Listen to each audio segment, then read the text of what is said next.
Hello friends, welcome back to our channel Mahir Mandli official. આપણને ladies લોકોને મેરેજમાં જવાનો તો બહુ જ શોખ હોય ને એમાં મેરેજમાં વારંવાર કપડાં બદલાવાનો તો એથી વધારે શોખ હોય, પણ ઘરે આવીને ત્યાં તો તમે જો તો કપડાના ઢગલા ને ઢગલા થઈ જાય.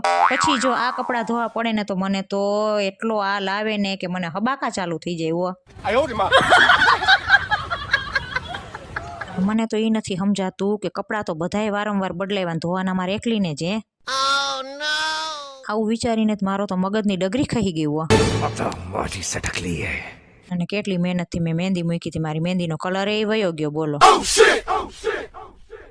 અને કપડાં તો ધોવાના, પણ હારે જો આ બૂટ ચંપલ ધોવાના ને કપડાં ધોઈને પછી આ ફરિયાને સીડીને ઓટાને શેરીને પગથિયાને ધોવાનું ને આટલા કપડાં જો મેં ધોયા. બીજે દિવસે સુકાઈને જો આટલો ઢગલો હતો અને પછી બીજે દિવસે આપણા બૂટ ચપ્પલ પણ સુકાઈ ગયા હતા, તો એને પણ આપણે જો બોક્સમાં પાછા પેક કરીને રાખી દેશું. તો અમે તો આટલા બધા બૂટ ચપ્પલ ભેગા કર્યા છે. જો વિડીયો ગમ્યો હોય તો વિડીયોને લાઈક કરો, શેર કરો અને મોર મિની વ્લોગ જોવા માટે ચેનલને કરી દેજો સબસ્ક્રાઈબ.